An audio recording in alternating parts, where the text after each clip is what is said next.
They were once the most feared warriors of the East. Men who lived and died by a strict code of honor, warriors who could strike fear with just the sight of their armor, who carried the legendary katana with pride, and who shaped the very destiny of Japan for nearly 1,000 years. But one day, almost without warning, they were gone. The samurais, those armored knights of medieval Japan, simply vanished.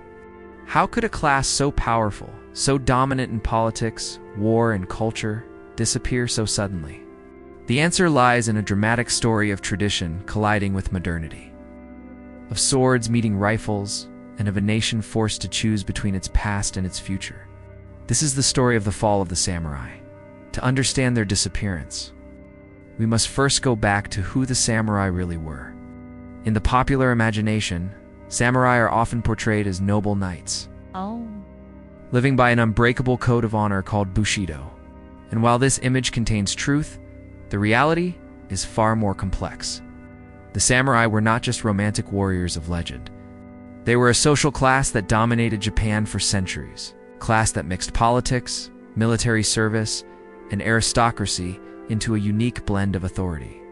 Their origins go back as early as the Heian period, around the 8th and 9th centuries, when wealthy landowners needed armed men to defend their estates. Over time, these retainers became more organized, more professional, and more distinct from the peasants they once lived among. By the 12th century, the samurai were no longer just guards, they were Japan's ruling class. The turning point came with the rise of the Minamoto clan in the late 1100s, after a brutal civil war known as the Genpei War. Minamoto no Yoritomo established the Kamakura shogunate in 1192, the first military government of Japan. The emperor remained a symbolic figure, but real power shifted to the shogun and his samurai retainers. From then on, Japan was governed by warriors. Samurai didn't just fight. They ruled, taxed, and enforced order. Their swords weren't only tools of wars, they were symbols of their authority over society, but their dominance came at a price. Living by the sword meant endless cycles of violence.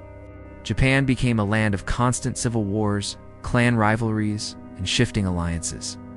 The Ashikaga shogunate, the Sengoku period, the rise of warlords like Oda Nobunaga, Toyotomi Hideyoshi, and Tokugawa Ieyasu were written in the blood of samurai battles.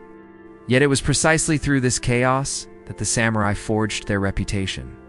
They were disciplined, skilled, and willing to sacrifice everything for loyalty to their lord. Or at least, that was the ideal. By the early 1600s, Tokugawa Ieyasu had unified Japan under his Tokugawa shogunate. For the first time in centuries, Japan experienced long-lasting peace. And ironically, that peace would set the stage for the eventual downfall of the samurai. For 2.5 centuries, under the Tokugawa, the country remained relatively isolated from the outside world. The samurai remained at the top of the social hierarchy, above peasants, artisans, and merchants. But here was the problem. Without wars to fight, what use was there for a warrior class? The Tokugawa shogunate gave the samurai new roles. They became bureaucrats, administrators, teachers, and advisors. They still wore their swords. They still lived by the notion of Bushido.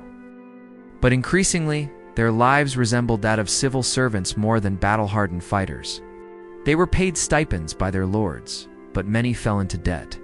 Merchants, once considered the lowest class, grew wealthy, while samurai, supposedly the elite, struggled financially. Imagine a proud knight of Europe, forced to work as a tax collector. That was the reality for many samurai in Tokugawa Japan. Still, they held on to their pride, their traditions, and their sense of identity. And for centuries, that balance held. But then came the ships. In 1853, Commodore Matthew Perry of the United States sailed into Edo Bay with his black ships. Steam-powered, armed with modern cannons, they were unlike anything Japan had ever seen. Perry demanded that Japan open its ports to foreign trade, ending over 2 centuries of near-total isolation.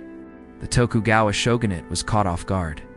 The samurai, who had prided themselves on being Japan's protectors, suddenly realized that their swords and muskets were useless against modern artillery and industrial navies. The world had changed, and Japan had no choice but to follow. The opening of Japan unleashed chaos. Many samurai were furious at the shogunate for giving in to foreign demands. Domains split between those who wanted to expel the barbarians and those who believed modernization was the only way to survive. The famous slogan, "Revere the Emperor, expel the barbarians," spread across the land. Discontent boiled over into rebellion. Samurai from domains like Chsh and Satsuma began to challenge Tokugawa authority, claiming loyalty to the emperor instead. What followed was the Boshin War, a civil war that would decide the fate of Japan. The Boshin War of 1868 to 1869 was the final great samurai conflict. On one side stood the Tokugawa shogunate and its loyalists, still clinging to the old order. On the other stood the forces of the emperor, supported by powerful domains that had embraced modern weapons and tactics.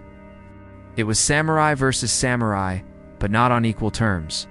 Those who adopted rifles, cannons, and even Western-style uniforms quickly gained the upper hand.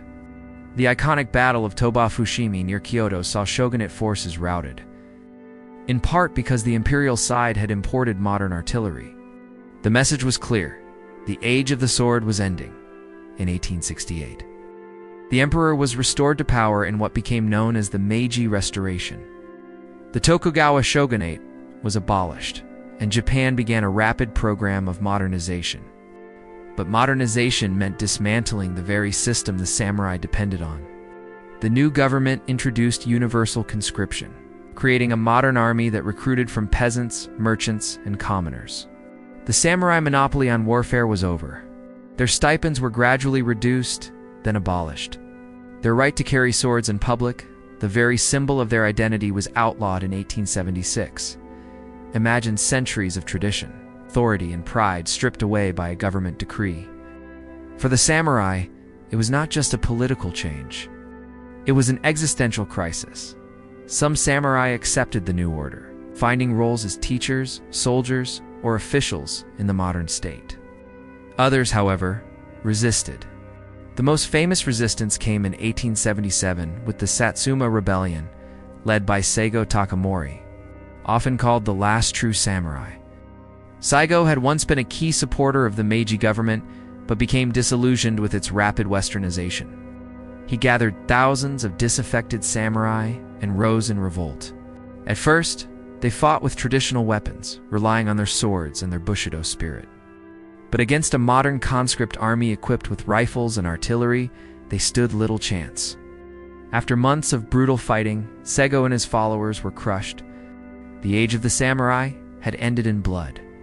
Yet even in defeat, the samurai did not vanish entirely. Their spirit, their ideals, their cultural influence lived on. Bushido, the so-called way of the warrior, was reimagined as a moral code for the entire nation. Samurai discipline and loyalty were repurposed into the ethos of the new Japanese military. In the 20th century, Japan's soldiers were often described as modern samurai. And even today, the imagery of the samurai remains deeply embedded in Japanese culture. From martial arts to cinema, from business ethics to national identity, the samurai live on in memory, even if their swords have long been sheathed. So why did the samurai vanish? The truth is, they didn't simply vanish. They were erased by necessity. Japan's survival in the modern world required modernization, industrialization, and centralization. The samurai, as a hereditary warrior class, no longer fit into this new order. Their disappearance was not just about swords versus guns, but about a society choosing progress over tradition, survival over nostalgia. In their place rose a new Japan, modern, industrial, and eventually powerful enough to rival the West. But perhaps the most fascinating part of the story is this: the samurai lost their political and military power, yet gained immortality and legend. Today, they are more famous than ever, their image inspiring films, books, and games across the world. They are remembered not for their bureaucracy or their debts, but for their courage, their loyalty, and their mystique. And maybe in the end, that is the greatest victory of all. The fall of the samurai was not just the end of an era. It was the beginning of Japan's transformation into a modern nation. Their swords may have been laid down, but their spirit continues to cut through history, sharper than ever.